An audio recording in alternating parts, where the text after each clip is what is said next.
Optimización parte 3. Si una función f tiene dominio A incluido en R de la D a valores reales y C es un subconjunto de A, decimos que M es máximo absoluto de f en C si y solo si existe un punto en C tal que la imagen de ese punto por la función f da M como resultado y f de x es menor o igual que M para todo x en C. Decimos que M es mínimo absoluto de f en el conjunto C si y solo si existe un punto en C de forma tal que la imagen por la función f de ese punto me da M y M es menor o igual que f de x para todo x en C. En cualquiera de los casos anteriores decimos que la función presenta en el punto correspondiente un extremo absoluto.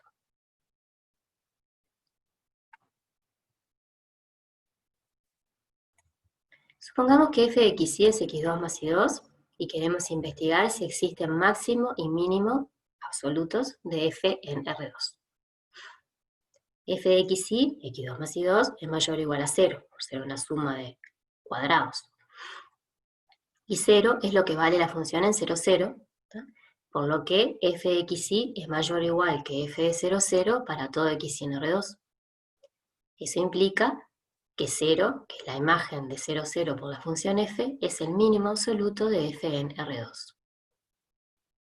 Por otra parte, no existe el máximo absoluto de f en R2, pues por ejemplo, si tomamos la trayectoria y igual x, y sobre ella el límite con la x tendiendo a más infinito, el resultado da más infinito. Es decir, la función f no está acotada superiormente y por ende no tiene máximo absoluto en R2. Podemos observar que el recorrido de esta función, es decir, la imagen de R2, es la semirrecta cerrada en 0 hasta más infinito, que es un conjunto que tiene mínimo 0, pero no tiene máximo. Es decir, el valor más pequeño que toma la función es 0 y no tiene máximo absoluto. Si f en esta oportunidad es e a la menos x2 más y2, queremos ver si existen extremos absolutos de f en R2. Observamos que menos x2 menos y2 es menor o igual a 0, y como la exponencial es una función creciente, e a la menos x2 menos y2 es menor o igual que e a la 0, que vale 1. Y eso es para todo x y de R2. Eso quiere decir que el máximo de la función f en R2 es 1 y es igual a f de 0, 0. Por otra parte, al ser una exponencial, la función es estrictamente positiva para todo x y perteneciente a R2. Esto es, 0 es una cota inferior de f en R2 que no se alcanza en ningún punto del conjunto, por lo que no existe el mínimo de f en R2. Observemos que el recorrido de esta función es el intervalo abierto en 0, cerrado en 1, que no tiene mínimo, pero sí tiene máximo. El teorema de Weierstrass indica que si un conjunto incluido en R de la D es cerrado y acotado, y la función f es continua en ese conjunto, entonces f presenta en C máximo y mínimo absoluto. La demostración del teorema de Weierstrass necesita herramientas que no tratamos en este curso, por lo que se omite la demostración. Si f es una función con dominio en R de la D a valores reales, que tiene mínimo absoluto en un punto P interior del conjunto A, entonces f presenta en P un mínimo relativo. Este resultado es muy importante, por lo cual le prestamos especial atención y lo demostramos. Por hipótesis, sabemos que P pertenece al interior de A. Eso quiere decir que existe un delta positivo, de modo que la bola de centro P y radio delta está incluida en A. Por otra parte, por hipótesis, el mínimo absoluto de f en A es f de P. Eso quiere decir que f de x es mayor o igual que f de P para todos los x que están en A. Por lo tanto, esta desigualdad se cumple para todos los x que están en una bola de centro P y radio delta que está incluida en A, que no es otra cosa que la definición de mínimo relativo. El resultado es análogo para máximo.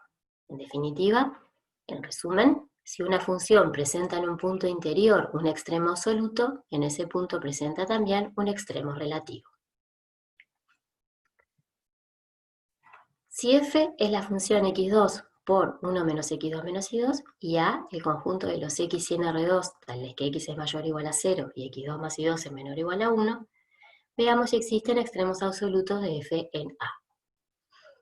En primer lugar, observemos que f es polinómica, por ende es continua, en todo R2, en particular en el conjunto A, que por otra parte es cerrado y acotado, lo que implica que estamos en las hipótesis del teorema de Weierstrass, que asegura la existencia de los extremos absolutos de f en A.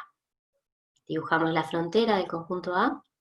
El conjunto es lo que queda a la derecha del eje vertical y dentro de la circunferencia del centro 0, 0, radio 1, es decir, esta zona. Sabemos que la frontera está incluida en el conjunto, por lo que el conjunto es cerrado, y es obviamente acotado, ya que puede incluirse dentro de una bola del centro del origen y cierto radio. Los extremos absolutos pueden darse entonces en el interior del conjunto o pueden estar en la frontera. Como la función tiene derivadas parciales en todos los puntos de R2, los candidatos del interior son los puntos estacionarios, esto es, los puntos de la forma 0b para todo b, los habíamos hallado previamente en las diapositivas de la parte anterior, y los puntos 1 sobre raíz de 2, 0 y menos 1 sobre raíz de 2, 0.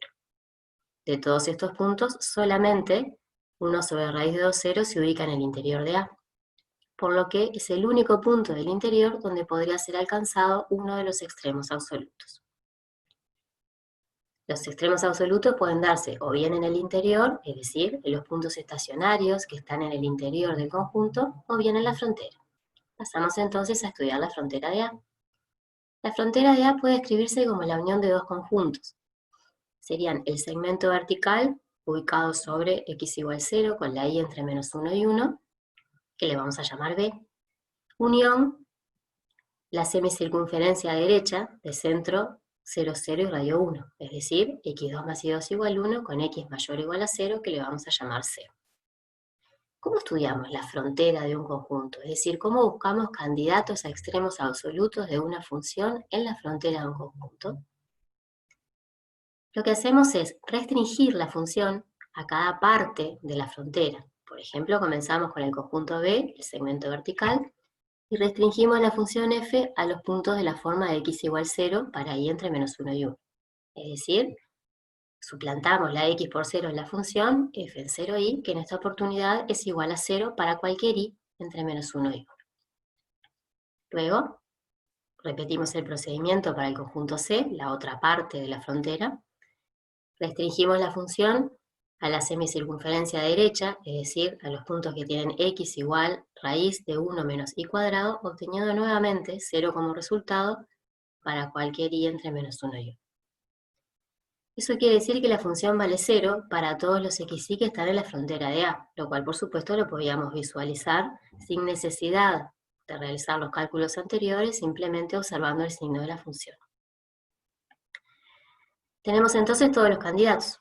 Los candidatos son entonces f de 1 sobre raíz de 2, 0, que vale 1/4, y f de xy igual a 0 para todo xy en la frontera de A. Por lo que el máximo absoluto de la función en el conjunto es 1/4 y se alcanza en el punto 1 sobre raíz de 2, 0, y el mínimo absoluto vale 0 y se alcanzan todos los puntos de la frontera. Comentemos que indirectamente quedó clasificado el punto estacionario 1 sobre raíz de 2, 0, ¿sí?, como máximo relativo, ya que es un punto interior de A y en él se alcanzó el máximo absoluto de la función en A. Recordemos el teorema anterior que nos decía que si una función presenta en un punto interior un máximo absoluto, en ese punto además se presenta un máximo relativo. Otra consideración, como conocemos el signo de la función f, vemos, como comentábamos anteriormente, que la función vale 0 en toda la frontera. Y además sabemos que el signo en el interior es positivo.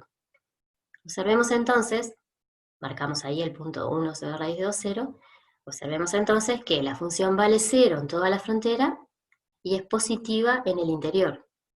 Como sabemos que existe máximo y mínimo absoluto de las funciones en este conjunto, el mínimo obviamente es 0 y se alcanzan todos los puntos de la frontera, mientras que el máximo se alcanzará en el interior.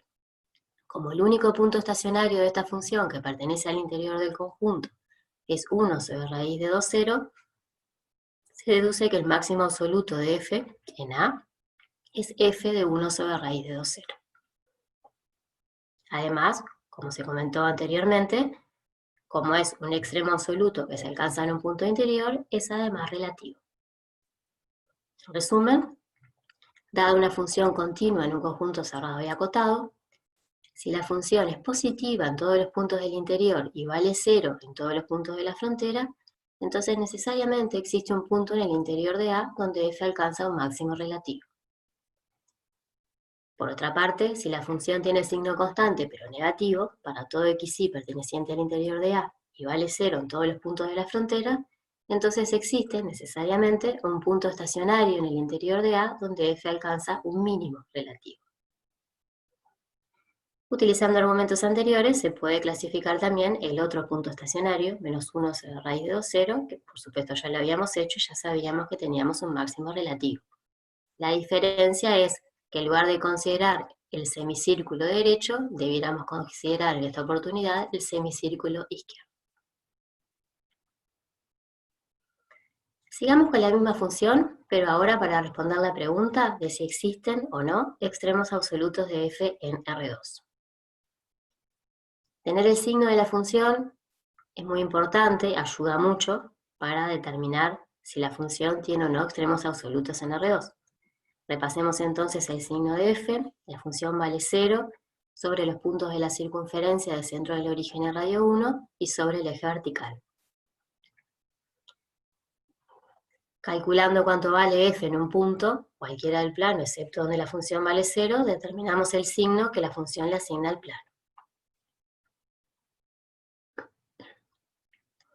Observemos que, a partir del análisis del signo y los estudios anteriores, el valor máximo de la función f en todo R2 es f de menos 1 sobre raíz de 2, 0 y 1 sobre raíz de 2, 0, que vale un cuarto. Esto es debido a que la función tiene signo positivo solamente en esta zona. Afuera de esta zona la función tiene signo negativo, es decir, en caso de existir el máximo absoluto, va a encontrarse en esta parte del plano. Y en este semicírculo derecho, el valor mayor que toma la función es un cuarto, f de 1 sobre raíz de 2, 0. Exactamente lo mismo sucede en el semicírculo izquierdo. El valor más alto es un cuarto y se obtiene como la imagen del menos 1 sobre raíz de 2, 0. Por lo que el máximo absoluto de esta función vale un cuarto y se alcanza en esos dos puntos. En la zona donde la función es negativa no tenemos extremos relativos. Por ende, uno podría afirmar que no tenemos tampoco extremo absoluto. Pero podemos tomar una trayectoria, como dijimos anteriormente, y tomar el límite sobre esa trayectoria. Si consideramos la trayectoria igual a 0, suplantamos en la función la y por 0, y luego hacemos el límite con la x tendiendo a más infinito de ese resultado, obtenemos menos infinito, lo que quiere decir que la función no está acotada inferiormente y por ende no existe el mínimo de f en R2. Pasemos al siguiente ejemplo. En esta oportunidad la función es y menos x2 a la 2 y S, el conjunto de los x y de R2, con la y entre x cuadrado y 1. Y se nos pide hallar puntos estacionarios de f y clasificarlos, determinar si existen extremos absolutos de la función en el conjunto S y determinar si existen extremos absolutos de f en R2. Comenzamos entonces hallando y clasificando puntos estacionarios. Calculamos las derivadas parciales y formamos un sistema de ecuaciones con las derivadas igualadas a 0, obteniendo como solución y igual a x2. Esto es, los puntos estacionarios son los puntos de la forma a cuadrado para todo a perteneciente a los reales.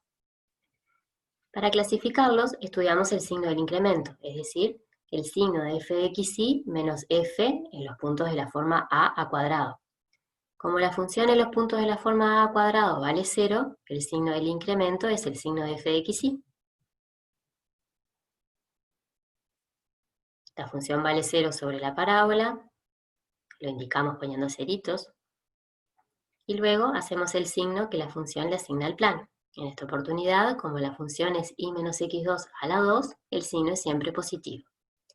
Observemos entonces que si estamos en un punto cualquiera de la parábola, es decir, en un punto cualquiera de la forma a cuadrado, existe una bola centrada en ese punto donde el signo del incremento permanece constante y es positivo, lo que significa que en ese punto tenemos mínimo relativo. Lo mismo sucede para los demás puntos de esa forma. Con respecto a los extremos absolutos de f en S, recordemos que los extremos absolutos de una función en un conjunto cerrado y acotado, si la función es continua y estamos en las hipótesis de Weierstrass por ende, son los puntos, los candidatos son los puntos que están en el interior del conjunto, puntos estacionarios del interior del conjunto, y también podemos encontrarlos en la frontera. En esta oportunidad no hay puntos estacionarios en el interior del conjunto, porque los puntos estacionarios todos están sobre la parábola, por lo que no tenemos candidatos a extremos en el interior de este conjunto. Pasamos a analizar la frontera, escribimos la frontera,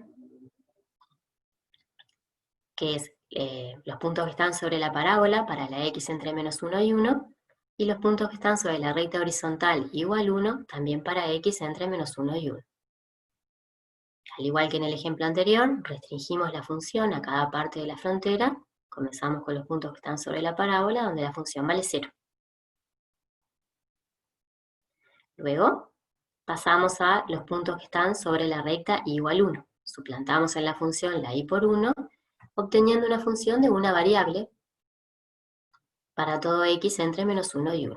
Y analizamos esta función como función de una variable, como vimos en la primera parte de optimización. Es decir, tenemos que buscar los puntos que anulan a la derivada de esta función en el intervalo abierto menos 1, 1 y considerar además los bordes, es decir, el punto menos 1 y el punto 1. Derivamos la función, la derivada vale 0, si la x vale 0, menos 1 o 1, de estos tres puntos, el único que está en el intervalo abierto, menos 1, 1 es el 0, y tenemos que 0, 1, ¿sí? La x igual a 0 y la y igual a 1 es candidato a extremo por esta parte de la frontera. Además tenemos el punto menos 1, 1 y el punto 1, 1. Por lo que los puntos de esta parte de la frontera donde f podría alcanzar un extremo absoluto son 3, 0, 1 y los bordes, menos 1, 1 y 1, 1. Como sabemos que estamos en las hipótesis de Weierstrass y por lo tanto la función tiene extremos absolutos en S, comparamos los valores en todos los candidatos. F en los puntos que están sobre la parábola vale 0 y f en 0, 1 vale 1. Por lo que el mínimo absoluto de f en S se alcanza en toda esa parte de la parábola y el máximo absoluto de f en S vale 1 y se alcanza en el punto 0, 1. Con respecto a los extremos absolutos de esta función en R2, del estudio del signo se deduce que el mínimo es 0 y se alcanzan todos los puntos de la frontera. Por otra parte, no existe el máximo de la función en S, pues si tomamos, por ejemplo, la trayectoria igual 0 y el límite de la función sobre esa trayectoria cuando la x tiende a más infinito, el resultado es más infinito.